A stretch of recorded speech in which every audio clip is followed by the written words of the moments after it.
اس لفظ مستقل یعنی ایسا لفظ جو مستقل ہو، جیسے زیدیون میں یا جو ہے یہ کلمہ ہے، زیدیون میں یا جو ہے یہ کلمہ ہے لیکن مستقل نہیں ہے. ضاربتن اس کے آخر میں جو تائے تانی سے لفظ ہے لیکن کلمہ نہیں ہے کیونکہ مستقل نہیں ہے، ضاربتن کے ساتھ چپکی ہوئی ہے. بخلاف اس میں ان مثالوں کے غلام و زیدن، غلام و زیدن میں غلام کلمہ ہے یا نہیں ہے؟ کلمہ ہے کیونکہ مستقل ہے، ولو ہی کہ اس کا تعلق ابھی اس جملے میں زید کے ساتھ ہے لیکن وہ مستقل ہے. یہ غلام زید کا جز نہیں ہے، نہیں زید غلام کا جز ہے. لیکن زیدیون میں یا زید کے ساتھ جو چپک گیا ہے اس کا جز بن گیا ہے. واحدہ کلمتن، کلم کی واحد کیا ہے؟ کلمہ کما قال فی التسہیل لفظ مستقل دال بالوضع. دال بالوضع یہ ایک قید ہے، دو قید نہیں ہے. ہر لفظ کلمہ نہیں ہے بلکہ دال بالوضع ہے. دال بالوضع سے خارج ہو گئے کون؟ محملات. جیسے دیز، دیز لفظ ہے یا نہیں ہے؟ لفظ ہے لیکن کلمہ نہیں ہے کیونکہ بالوضع وہ کیا ہے؟ محمل ہے، مستعمل نہیں ہے، لہذا اس کو کلمہ نہیں کہا جائے گا. لفظ مستقل دال بالوضع، ایسا لفظ مستقل جو دلالت کرے بالوضع. تو دیز نکل گیا، محملات خارج ہو گئے. اب آ رہے ہیں اس پر تحقیقاً او تقدیراً. لفظ ہو، مستقل ہو، دلالت کرے بالوضع تحقیقاً او تقدیراً.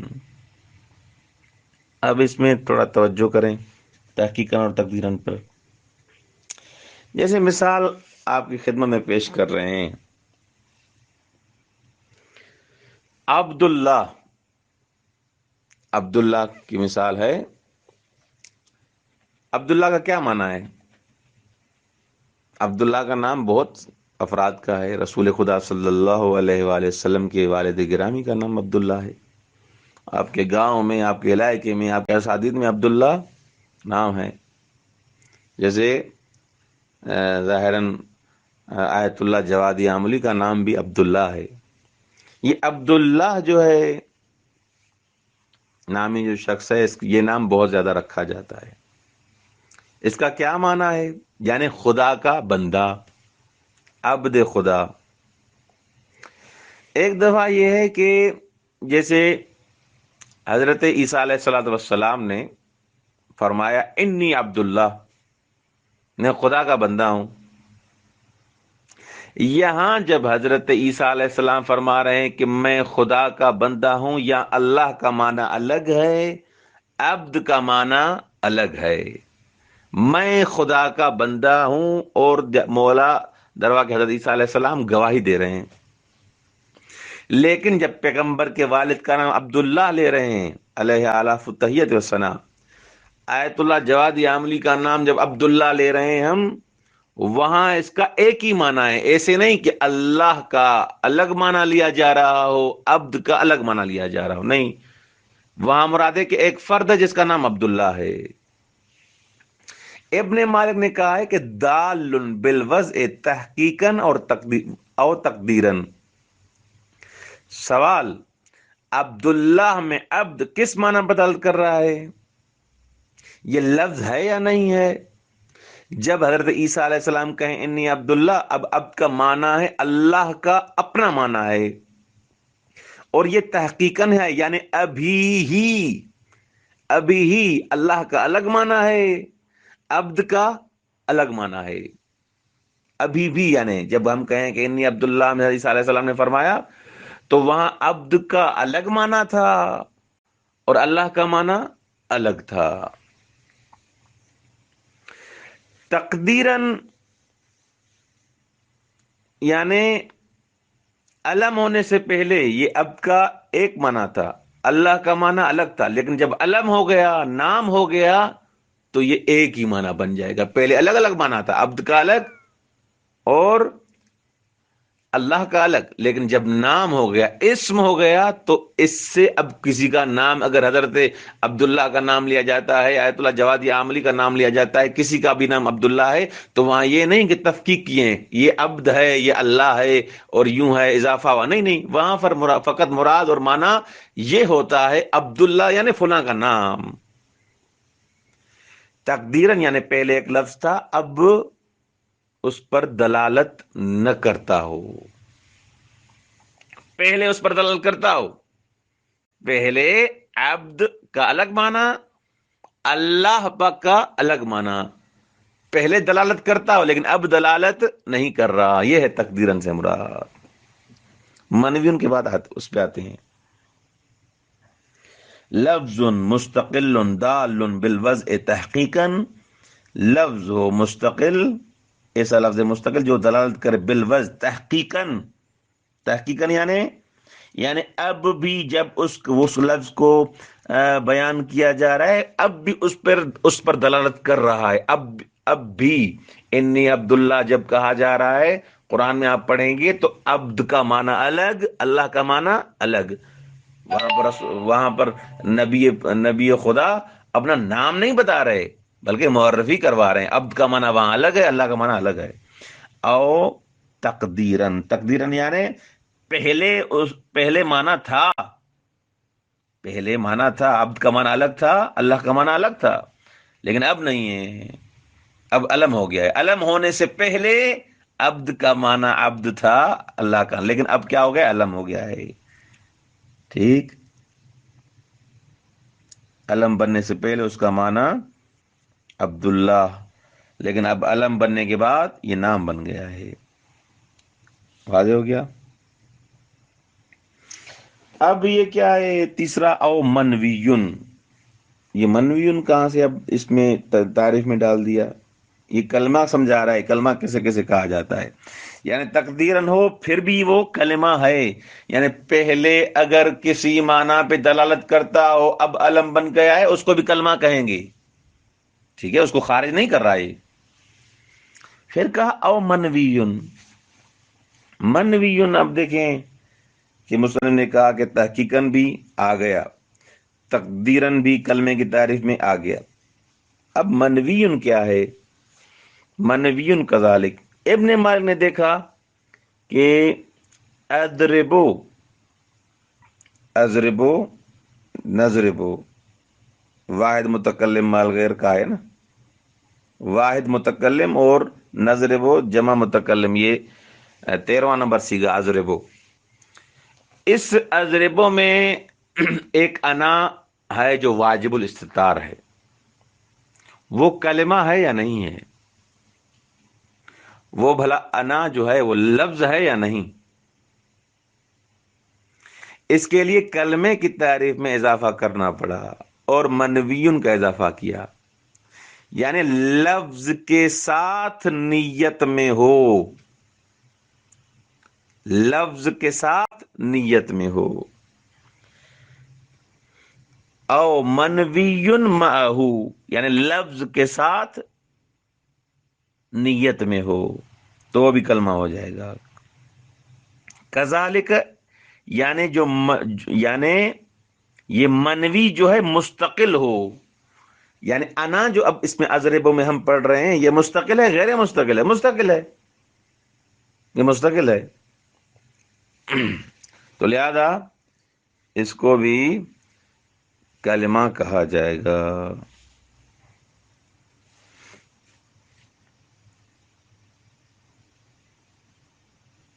والقول اما، والقول اما، قول اما یعنی اے شامل، والقول اما الکلام والکلمہ والکلمۃ، قول شامل ہے، کلام کو بھی کہتے ہیں قول، کلم کو بھی کہتے ہیں، کلمے کو بھی کہتے ہیں، اے یطلق علی کل واحد منہا، یہ سائیں سب پر اس کا اطلاق ہوتا ہے، کلم پر، کلام پر، کلمے پر۔ ولا یطلق علی غیرہا، یہ ان کے غیر پر اس کا اطلاق نہیں ہوتا. کلام پر ہوگا، کلم پر ہوگا، لیکن اس کے غیر پر اطلاق اس کا نہیں ہوگا. وَكِلْمَةٌ بِهَا كَلَامٌ قَدْ يُعَمُّ، اس کلمے کے ذریعے کبھی کبھی کلام کا قصد کیا جاتا ہے. قد یعم، اما یعم، اما اے قصد، اما یعنی اے قصد. یہ امام بھی اسی مادے سے ہے، امام جماعت بھی تو وہ امام بھی مادے کے حساب سے. باقی حیثیات اور ان کے حساب سے تو ہمارے سارے امام کیا ہیں؟ معصوم ہیں. بس اما یعم، اما اے قصد، وَكَلِمَةٌ بِهَا كَلَامٌ قَدْ يُعَمُّ. کلمتن یہاں شعر کی وجہ سے، رجز کی وجہ سے اس کو کیا پڑھا جائے گا؟ کلمتن بہا کلام قد یعم. اور اس کلمے سے، اس کلمے کے ذریعے کبھی کبھی کلام کا قد یعم قصد اے یقصد، قصد کیا جاتا ہے. کثیرن فی اللغت لا فی الاصطلاح، یعنی کیا؟ یعنی یہ جو ہم قصد کیا جا رہا ہے کلمے سے کلام کا، یہ لغت اور لغت میں ہوتا ہے، عرف میں ہوتا ہے، لا فی الاصطلاح، اصطلاح میں نہیں ہوتا. یعنی اس کلمے کو کلام جو کہا جائے گا تو یہ پھر کلمہ کیسے ہوا، کلام کیسے بن گیا؟ آغا یہ اصطلاح میں نہیں کہہ رہے ہم، یہ عرف میں ایسے کہتے ہیں. کقولہم فی لا الہ الا اللہ، لا الہ الا اللہ کے لیے کیا کہتے ہیں؟ کہتے ہیں یہ کلمۃ الاخلاص ہے، یہ کلمہ اخلاص ہے، یا کلمہ استرجاع، جیسے انا للہ و انا الیہ راجعون. یہ عرف میں ہے، لغت میں ہے، لیکن اصطلاح میں اس کو کلام، اس کو کلمہ نہیں کہا جائے گا، یہ کلام ہے. اچھا یہ کیسا طریقہ ہے کہ آپ کلام کو کلمہ کہہ دیں؟ کلام کو آپ کلمہ کیسے کہہ سکتے ہیں؟ کہہ رہے ہیں ہاذا و ہاذا، یعنی کلام کو کلمہ کہنا من باب تسمیت الشیء باسم جزئی، تسمیت الشیء باسم جزئی. کبھی کبھی کسی کا نام رکھتے ہیں اس کے جز کا کل پر. جیسے مثال آپ کی خدمت میں عرض کروں، غلام کو عربی میں رقبہ بھی کہا جاتا ہے، رقبہ. اعتق رقبتن یا اعتق رقبتن، آزاد کرو کس کو؟ غلام کو. اب رقبہ کا آپ اگر لغت ڈکشنری لسان العربی اٹھا کے دیکھیں، اس میں کیا ہے؟ رقبہ یعنی گردن، آزاد کرو گردن کو. نہیں، قطعاً کسی کا یہ مراد نہیں ہوتا، کسی کی یہ مراد نہیں ہوتی کہ مثلا رقبتن سے مراد گردن ہے، بلکہ مراد یہ ہوتی کہ غلام کو آزاد کرو. اب یہ جو رقبہ جو جز ہے خود اس عبد کا، یہ پورے عبد کا نام رکھ دیا گیا. تو بس کبھی کبھی ایسے ہوتا ہے تسمیت الشیء باسم جزئی، رقبہ جو گردن ہے اس عبد کی، اس گردن کا نام پورے عبد پہ رکھا گیا، یہ ہوتا ہے. ٹھیک. وہذا من باب تسمیت الشیء باسم جزئی، یہ اس باب سے ہے کہ آپ کیا کریں؟ جز کا نام کل پر رکھ دیں اور اس چیز کو پکاریں اس کے جز سے. اب رقبہ اس کا جز تھا اور عبد کا، اور اس کا پورا نام رکھا گیا. تو یہاں پر بھی ایسے ہی کر رہے ہیں.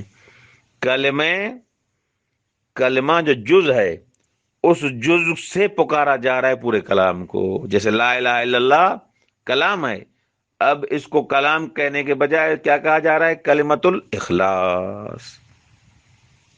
بس ایک جز کو پورے کل پر رکھ دیا اس کا نام. والسلام علیکم ورحمۃ اللہ وبرکاتہ.